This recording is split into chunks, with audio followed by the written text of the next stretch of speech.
রাত্র গভীর, হযরত উমর রাদিয়াল্লাহু তাআলা হাঁটতেছেন উনার এলাকায়, দেখেন গভীর রাত্র, কে যেন বলতেছে ঘরের ভিতরে যে দুধের মধ্যে পানি মিশাও।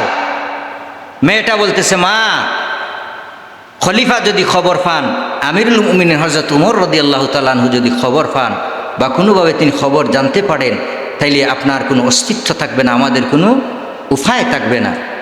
মা বলতেছে, রাত্র গভীর হয়ে গেছে, কোথায় তোমার আমিরুল মুমিনিন? সে কীভাবে শুনবে?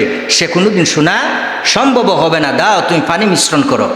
ওই মেয়েটা তার মাকে সঙ্গে সঙ্গে ডাক দিয়ে বলল, মা, যদি এই মুহূর্তে আমিরুল মুমিনিন হযরত উমর রাদিয়াল্লাহু তাআলা আনহু নাও দেখে, তাইলে আরেকজন আছে, তিনি অল টাইম স্টিল, তিনি সব সময় আমরা কি করতেছি না করতেছি তিনি আমাদের অবস্থা দেখতেছেন। বলুন সুবহানাল্লাহ।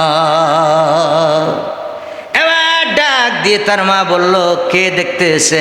মেয়েটা ডাক দিয়ে বলল, মা গো, আমি রাত্র গভীরে আপনি বলতেছেন দুধের মধ্যে পানি মারতে, পানি মিশাইয়া বিক্রি করতে, মিশাইতে পারি, কিন্তু উমর যদি এই অবস্থায়ও না দেখে গো মা, আরেকজন আছে, এই গোটা পৃথিবীর মালিক, আসমানের মালিক, জমিনের মালিক, আপনার মালিক, আমার মালিক, আমিরুল মুমিনিনের মালিক, স্বয়ং আল্লাহ রব্বুল আলামিন আমাদের অবস্থা দেখতেছে।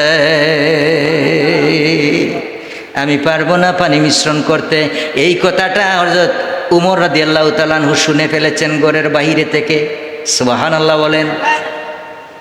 তিনি লাল একটা ক্রস মারলেন এই ঘরে। কি মারলেন? লাল ক্রস মারলেন। মেরে তিনি তার দরবারে গেলেন। যাইয়া তিনি সেন্টি পাঠাইলেন, প্রজাদের পাঠাইলেন, কিছু লোক পাঠাইলেন।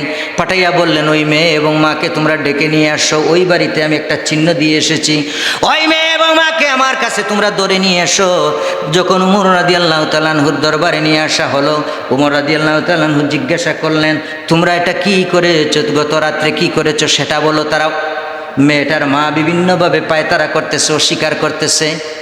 আসেন, মেয়েটার মা বিভিন্নভাবে পায়তারা করতেছে, অস্বীকার করতেছে।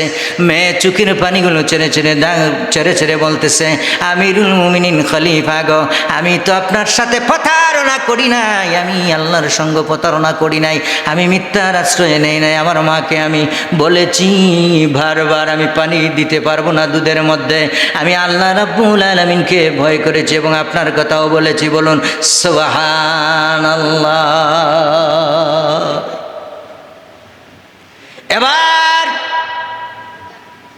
এবার আমিরুল মুমিনিন বললেন, তোমার কোনো দোষ নাই, তোমার কথা আমি শুনেছি, তুমি তাকে বারবার নিষেধ করেছো যে এই মুহূর্তে যদি আমি না দেখি তাইলে আল্লাহ রাব্বুল আলামিন তোমাদের অবস্থা দেখতেছেন, আমি সেটাও শুনেছি।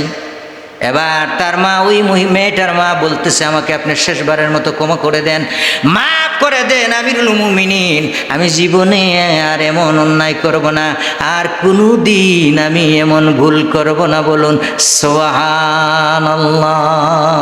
আমিরুল মুমিনিন ডাক দিয়ে বলতেছেন, তোমার ভাগ্য ভালো, আজকে তোমার গর্বে তো চমৎকার স্পষ্টবাদী একটা সঠিক সত্য মেয়ে তুমি গর্ভধারণ করায়, আজকে ওর কারণে তুমি বেঁচে গেলা, নতুবা আজকে তোমার গর্দানটা আমি দুভাগ করে ফেলতাম। আল্লাহু আকবার বলে। যাও যাও, তোমাকে আমি মাফ করে দিলাম, ক্ষমা করে দিলাম তোমার মেয়ের কারণে। তোমার মেয়েটা বড় ভালো, তোমার মেয়েটার ঈমান বড় মজবুত, বড় শক্ত, তাকে আমার ভালো লেগেছে। এই তোমার মেয়েটা থাকার কারণে আজকে তোমার এই অন্যায়কে সে প্রশ্রয় দেয় নাই, তার কারণে তোমাকে আমি ক্ষমা করে দিলাম, মাফ করে দিলাম। আর জীবনে তুমি এইভাবে কোনো অন্যায় দুর্নীতি করতে পারবা না। সুবহান। মেয়ের মা দৌড়াইয়া হযরত উমর রাদিয়াল্লাহু তাআলার দরবার থেকে পলায়ন করে সে চলে গেছে।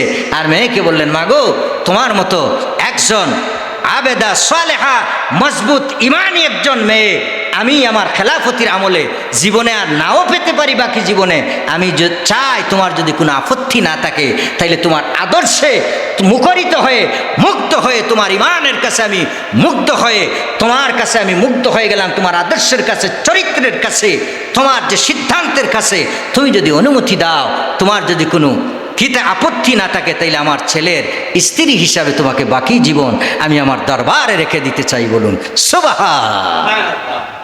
এই মেয়েটা রাজি হয়ে গেল। হযরত উমর রাদিয়াল্লাহু তাআলা খলিফা, অর্ধটা পৃথিবীর শাসক, আধাটা পৃথিবীর শাসক, ওনার ছেলের কাছে মেয়ের বিবাহ হয়ে গেল। এর জন্য ইমানকে যদি মজবুত করে ধরতে পারেন, ইমানকে যদি মজবুতভাবে আঁকড়ে ধরে রাখতে পারেন, ইমানকে যদি আপনি মজবুতভাবে কালেমাকে ধরে রাখতে পারেন, ইমানকে মজবুতভাবে শক্ত করে যদি আপনার আমার অন্তরে লালন করতে পারি, অন্তরের মধ্যে ধারণ করতে পারি, তাইলে কি আল্লাহ পাক দুনিয়াতে আমাদেরকে পুরস্কৃত করবেন, আখেরাতে আল্লাহ পাক উত্তম সাজা এবং পুরস্কার আপনাকে আমাকে বিনা হিসাব দান করে দিবেন। বলুন সুবহান।